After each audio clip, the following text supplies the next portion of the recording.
Bonjour mes amis, que le Saint-Esprit, l'Esprit de Dieu,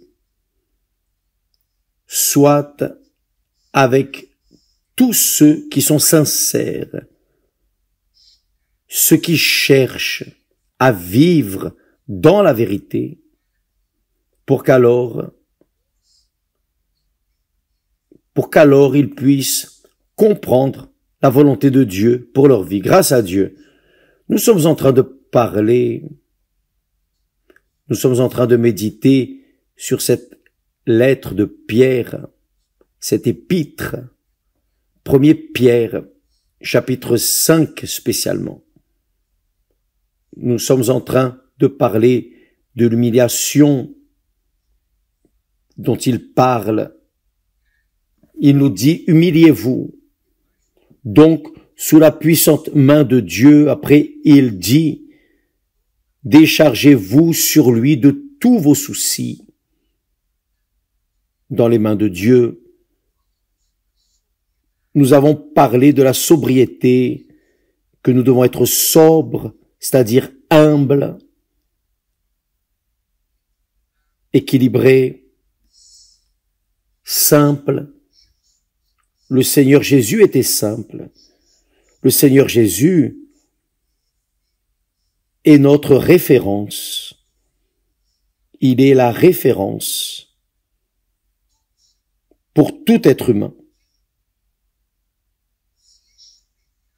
qui se reflète dans le Seigneur Jésus, certainement sera heureux ici dans ce monde et par-dessus tout dans l'éternité.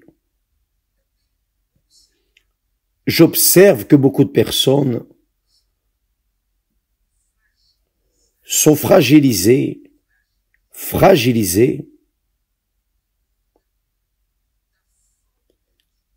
à cause du manque de connaissance de la vérité.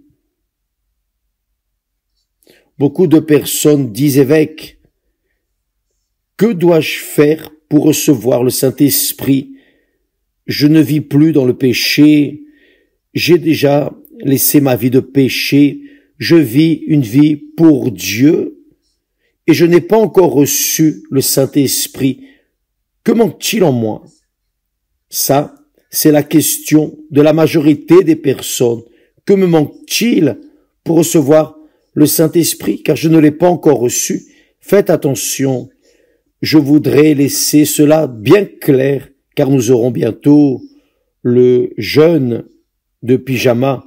Nous aurons le jeûne en pyjama bientôt. Et je veux que vous vous prépariez pour cela. Pour ne pas participer au jeûne comme un sacrifice, 3 heures du matin, la meilleure heure de sommeil, et vous êtes en train de prier, de chercher le Saint-Esprit et que rien n'arrive. Non, je ne veux pas cela.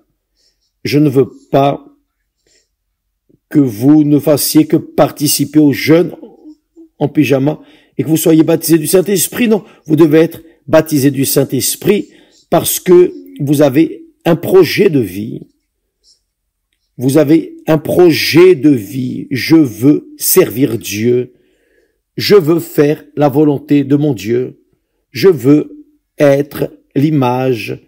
Je veux avoir l'image de Dieu qu'Adam avait avant le péché.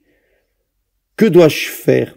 Comment puis-je avoir l'image, porter l'image de Dieu dans ce monde si sale, si pourri, si injuste, si cruel, si mauvais? Comment?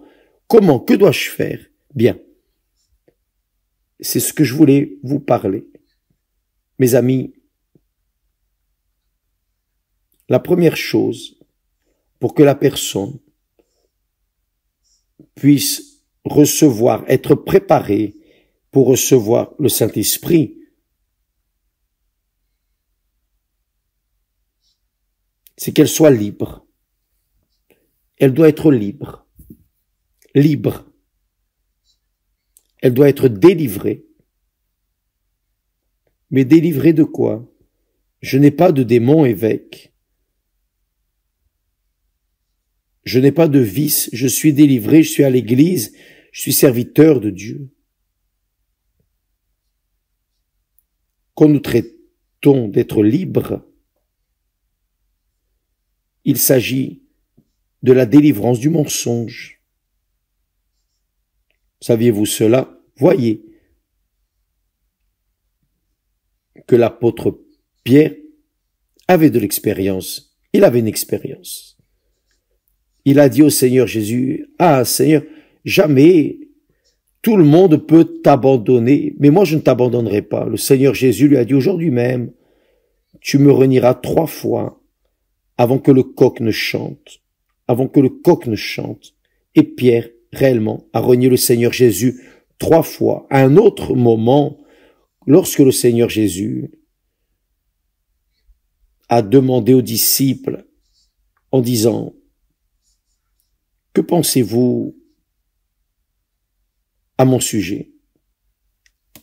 Alors, les uns disaient, « Bien, le Seigneur est Jean-Baptiste, et le prophète Élie, plutôt. Tu es le prophète Élie qui devait venir. Enfin, que pensez-vous à mon sujet ?» Et alors Pierre, qui était très audacieux, il était pétulant, vraiment. « Tu es le Fils du Dieu vivant. » Le Seigneur Jésus lui a dit, « Heureux es-tu, Pierre, car ce n'est ni la chair ni le sang qui te révélait cela. C'est l'Esprit de Dieu, mon Père, qui est dans les cieux. » Alors, Pierre est resté euphorique. Il pensait qu'il était quelqu'un. Parce qu'il était en train d'excéder les autres apôtres. Mais, juste après, plus tard, après un certain temps, qu'est-il arrivé? Le Seigneur Jésus leur a dit aux disciples, il faut que le Fils de l'homme, il faut que j'aille à Jérusalem et que là je sois emprisonné, jugé, etc., etc. Et je vais être tué, mais je ressusciterai. Et là, Pierre,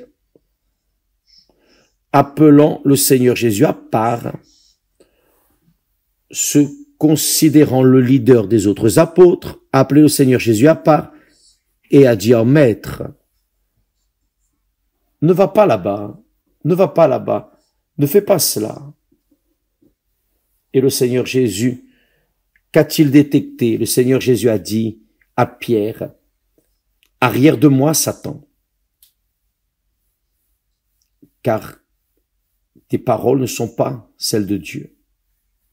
Arrière de moi, Satan. » C'est-à-dire, de la même manière que Pierre, quelques heures auparavant, a dit, « Tu es le Fils de Dieu », il a eu la révélation du Saint-Esprit que le Seigneur Jésus était le Fils de Dieu. Ensuite, Pierre tombe dans l'erreur d'appeler le Seigneur Jésus et de vouloir le conseiller de ne pas monter à Jérusalem, car il mourrait. Le Seigneur Jésus a dit, « Arrière de moi, Satan », c'est-à-dire, pour que la personne puisse véritablement être possédée de la vérité, qui est le Saint-Esprit, elle doit être libre du mensonge. Et voyez comme cela enseigne ça ici. Le texte dit, Pierre dit, le diable, votre adversaire, le diable, rôde comme un lion rugissant, cherchant qui il dévorera. Ça, c'est très fort.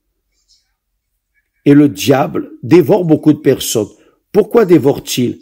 Vous savez que le diable est le mensonge, il est le père du mensonge. Il engendre le mensonge. Le diable engendre, il est le père du mensonge.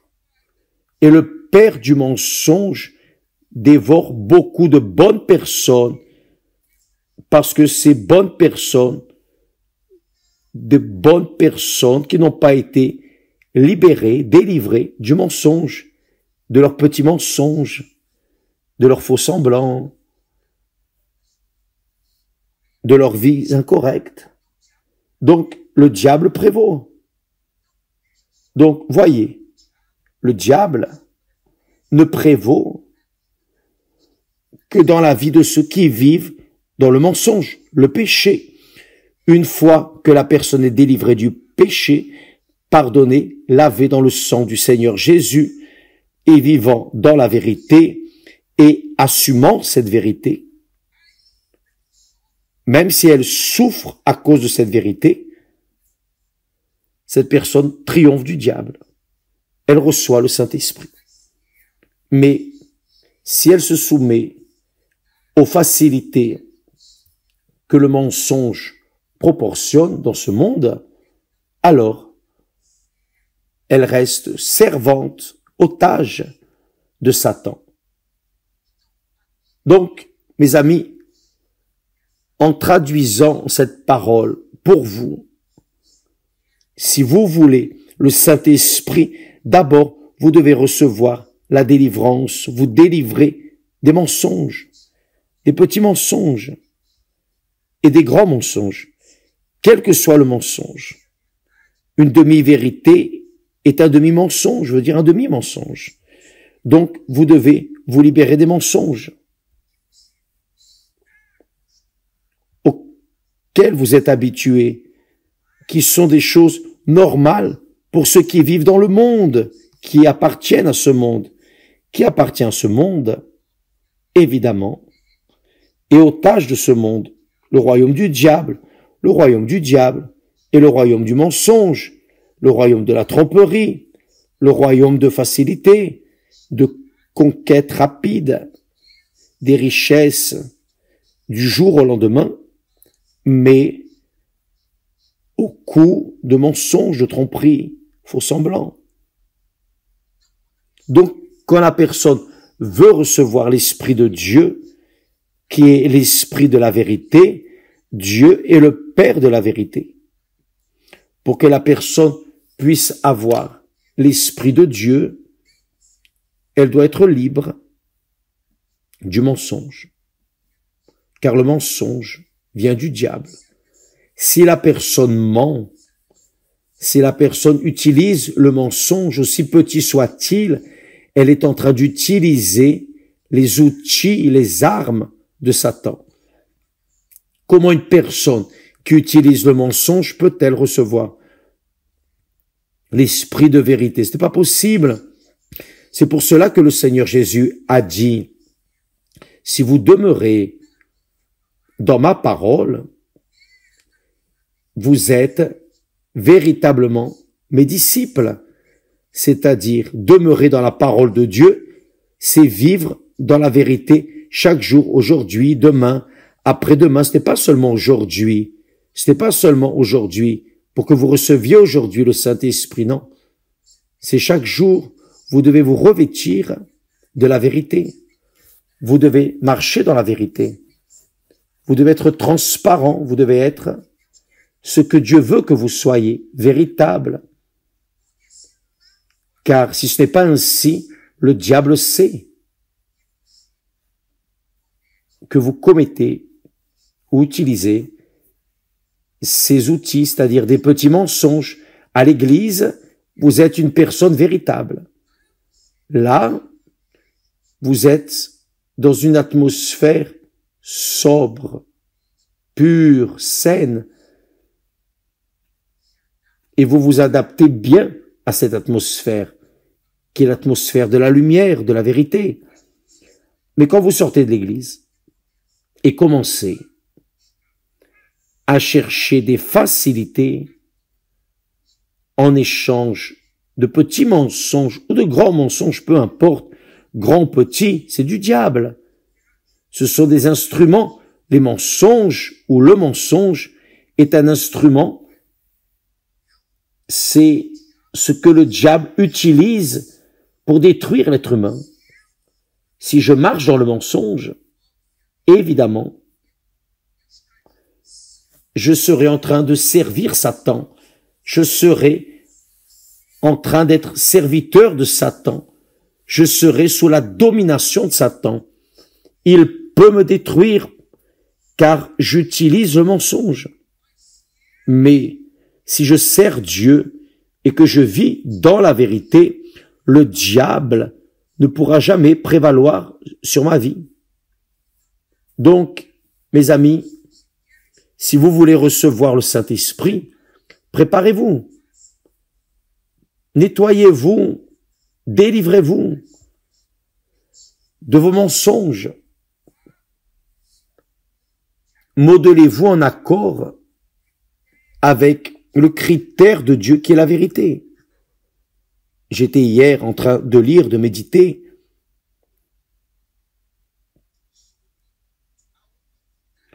sur l'humanité du Seigneur Jésus. L'humanité du Seigneur Jésus, ce qu'il a vécu, ce qu'il a senti, ce qu'il faisait pour pouvoir, avoir une référence pour nous. Que sentait-il? Comment réagissait-il face aux défis? Et c'est intéressant, très intéressant. Laissez-moi chercher ici le texte que nous étions en train de lire au sujet du Seigneur Jésus. Quand le Seigneur Jésus a été conçu là, au chapitre de Luc, évangile de Luc, laissez-moi trouver ici, Luc, laissez-moi voir.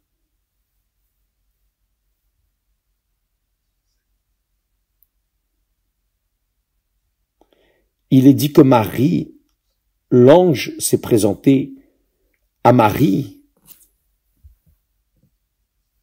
et lui a dit,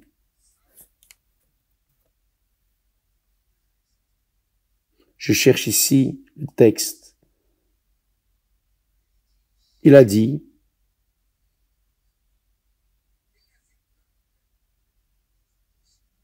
l'ange a dit à Marie, tu es heureuse parmi les femmes, car tu as trouvé grâce devant Dieu. Alléluia. Tu as trouvé grâce devant Dieu. C'est très glorieux. Je ne trouve pas ici le verset. Laissez-moi voir ici. Ce que l'ange a dit à Marie.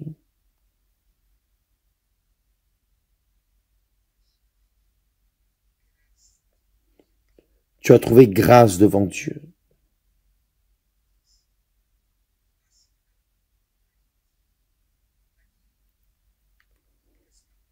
Luc, chapitre 1, verset 30. Quel texte merveilleux. Quand j'ai lu ça, j'étais tant heureux que je voulais vous le transmettre. Vous qui voulez vous préparer pour cette prochaine veillée en pyjama, la veillée qui sera faite chez vous, vous participerez à cette veillée pour recevoir le Saint-Esprit. Donc vous devez vous préparer pour cela. Alors, j'ai lu ce texte où l'ange lui dit,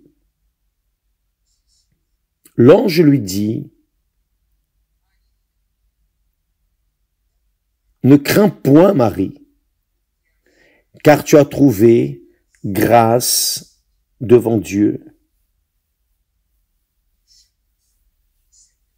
C'est phénoménal. Parce que Dieu n'a pas envoyé le Saint-Esprit. Il n'a pas choisi Marie par hasard. C'était pas comme ça un tirage au sort. Il n'a pas tiré au sort le nom de Marie. Non, rien de tout cela. Dieu a choisi une jeune qui était véritable, une jeune qui craignait le Dieu d'Abraham, d'Isaac, d'Israël. Une jeune qui, malgré le fait d'être déjà mariée à la mairie, disons, le mariage n'avait pas encore été consumé. Elle n'avait pas encore eu la lune de miel avec Joseph. Mais l'un était promis à l'autre, et cela était déjà suffisant lorsqu'il y avait une promesse qu'une personne envers l'autre personne. Aujourd'hui, nous faisons cela en termes de fiançailles. Lorsque nous sommes fiancés, nous promettons, mes parents sont allés chez les parents d'Esther, leur parler, demandant la main de leur fille pour leur fils. C'est ce qui est arrivé. Donc, quand il y avait les fiançailles, c'était déjà un mariage. Pourquoi? Parce que la parole avait été engagée, la parole de la vérité. Donc, Joseph, comme Marie, était déjà d'accord, il s'était déjà marié dans la parole, parce que la parole, en Israël jusqu'à aujourd'hui, il y a un dicton en Israël qui dit, en hébreu, Mila c'est Mila, c'est-à-dire la parole est la parole. En Israël aujourd'hui, si vous dites quelque chose et que vous n'accomplissez pas votre parole, et s'il y a des témoins que vous avez parlé, alors le témoin, allant devant le juge, il n'a rien besoin d'écrit, juste la parole engagée est déjà valide, comme un document, sert de document devant la justice d'Israël. Bon, c'est ce que j'ai entendu dire. Donc, à cette époque biblique, la parole engagée était l'honneur de la personne. Elle était véritable. Marie s'était engagée avec Joseph et vice-versa. Donc, dans la parole, ils étaient déjà mariés. C'est pour cela que le texte dit que Marie était déjà engagée avec Joseph, mais il n'avait pas encore consumé ce mariage. Donc, je voudrais que vous sachiez que Marie a trouvé grâce devant Dieu, car elle était une femme, une jeune véritable, même étant jeune, elle était pure, véritable, craignant Dieu. Elle vivait dans la vérité. Elle vivait par la vérité. Certainement qu'elle était une jeune séparée de tous les autres jeunes à cette époque, parce qu'elle a trouvé grâce devant Dieu. Et l'ange lui a dit, « Ne crains point, Marie, car tu as trouvé grâce devant Dieu. Et voici, tu deviendras enceinte et tu enfanteras un fils et tu lui donneras le nom de Jésus. » Mes chers amis, ça, c'est la proposition de Dieu pour vous, qui voulez être visité par le Saint-Esprit, parce que quand le Saint-Esprit viendra sur vous, vous aurez un nouveau nom. Vous allez engendrer une vie nouvelle. Lorsque nous sommes choisis par Dieu, nous naissons de Dieu. Il nous donne un nouveau nom. Bien sûr, ce nouveau nom, nous ne l'avons pas ici sur terre, nous l'avons au ciel. Il sera là au ciel, enregistré. Cela est écrit en Apocalypse. Donc, quand le Saint-Esprit descendra sur vous. C'est parce que vous avez été choisis. Pourquoi avez-vous été choisis? Parce que vous avez montré la crainte envers Dieu. De votre bouche ne sort pas de paroles trompeuses, menteuses. Vous avez un caractère qui plaît à Dieu. Vous vivez dans la crainte de l'Éternel. Vous observez la parole de Dieu et vous suivez la vérité. Donc Marie a trouvé grâce devant Dieu.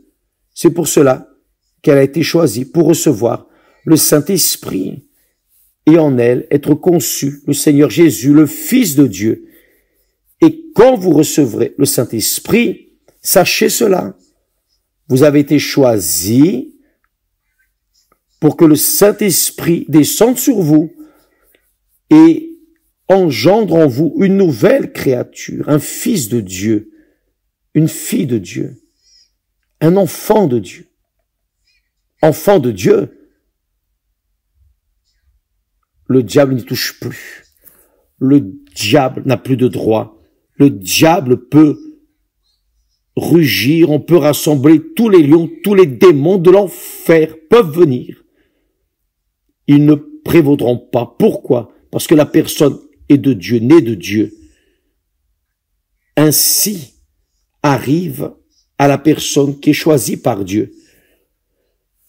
Mes amis, lorsque vous recevrez ce nouveau nom, quand le Saint-Esprit descendra, vous envelopper de son ombre, vous serez une nouvelle créature, vous serez véritable, et là oui, vous porterez avec vous jusqu'à votre promotion, jusqu'au jour où vous allez vous endormir sur terre et vous réveiller au ciel. Vous allez porter l'image de Dieu. Vous allez porter l'image de Dieu, d'être une personne véritable, une personne de caractère, une personne intègre, une personne de la vérité, de vérité, vivant dans la vérité, vivant de la vérité et pour la vérité. Vous serez un témoin vivant de notre Seigneur Jésus-Christ ici sur terre. Dieu sera sanctifié, son nom sera sanctifié dans votre vie. C'est bien plus qu'arriver dans l'église et dire Alléluia, gloire à Dieu et chanter. C'est bien plus, votre vie exaltera le parfum du Seigneur Jésus, l'image que vous porterez dans ce monde et l'image de notre Seigneur Jésus-Christ. C'est ce qui arrive quand la personne est graciée par Dieu. Quand le Saint-Esprit vient sur nous, alors nous sommes de nouvelles créatures, mais pour que le Saint-Esprit puisse venir sur nous, il est nécessaire que nous soyons devant Dieu dans cette grâce, vivant comme Marie, la Vierge vivait, pure, très pure. Elle était très pure, remplie de crainte envers Dieu. Elle vivait dans la vérité. Donc c'est pour cela que le Seigneur Jésus a dit, si vous demeurez dans ma parole, vous êtes véritablement mes disciples. Et vous connaîtrez la vérité. Qu'est-ce que connaître la vérité? C'est le Saint-Esprit. Le Saint-Esprit est l'esprit de vérité. Je demandais toujours, quand je lisais le texte, le Seigneur Jésus a dit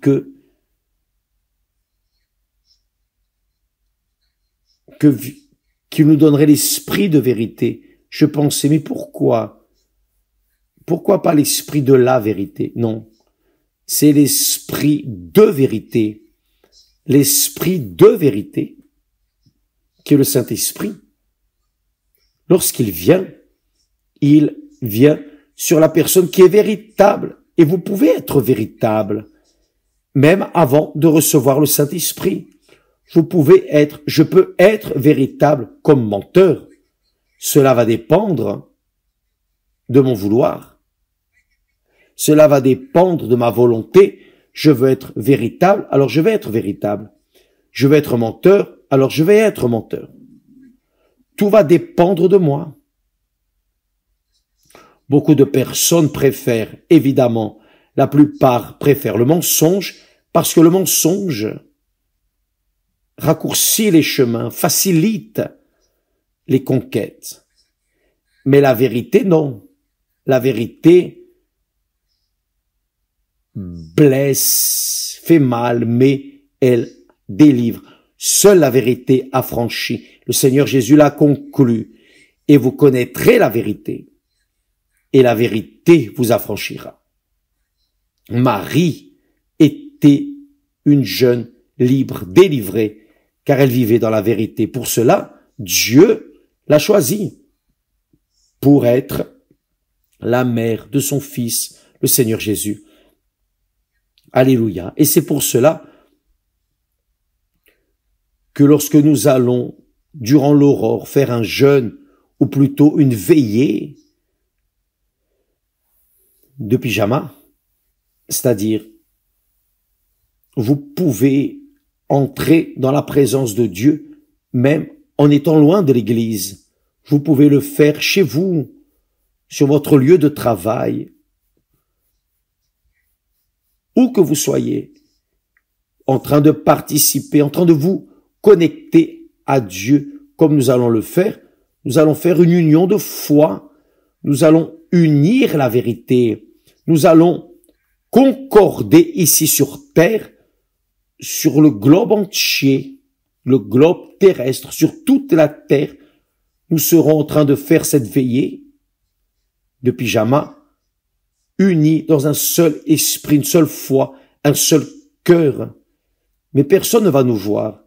Nous serons seuls, seuls, seuls. Précisément cela. Quand nous sommes seuls, là, il n'y a personne pour nous préoccuper, n'est-ce pas?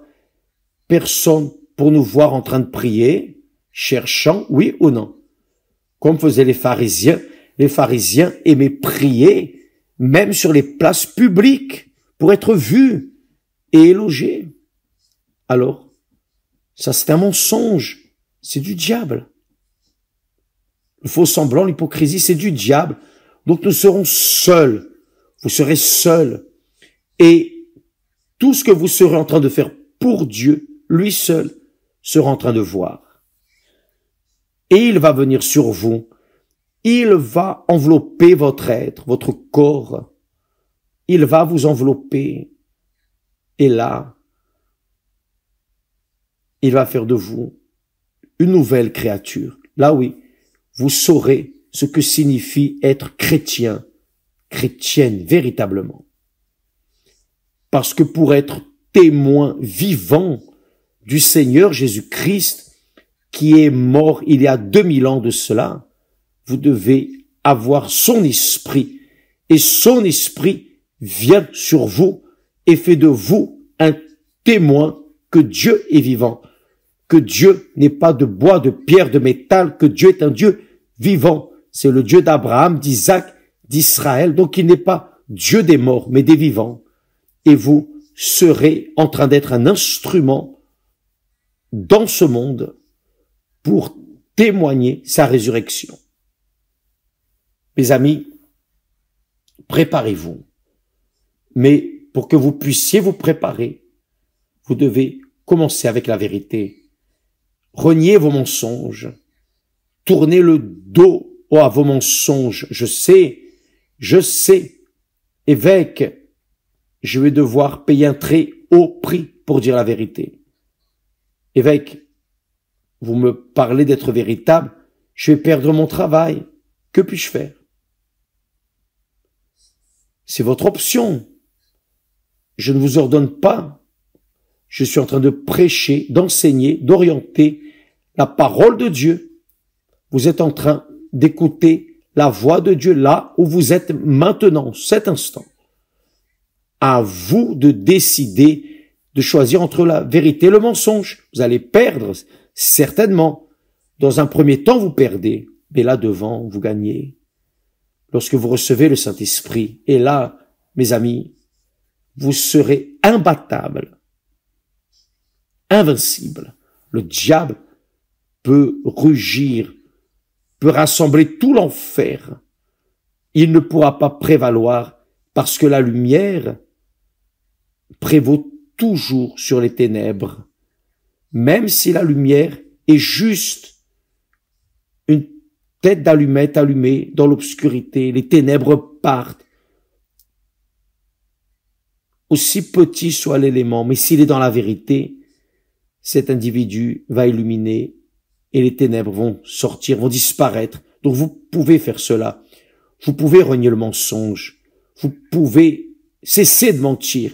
Vous pouvez commencer à être véritable. Vous allez perdre. Vous allez perdre quoi? Ce que le diable vous a donné. Mais il donne avec une main et enlève avec les deux mains. Donc, mes amis, à vous de décider la voix que vous allez écouter, la voix de la vérité ou la voix du mensonge. Et là est la grandeur de Dieu. Il est juste. Il choisit les personnes qui trouvent grâce devant lui, précisément, justement, les personnes véritables, dont le caractère est du genre de celui de la Vierge Marie, de ce qu'a été la Vierge Marie. Avez-vous compris? Grâce à Dieu. Je crois que vous avez compris. Nous allons vers cela. Nous allons nous unir, nous préparer.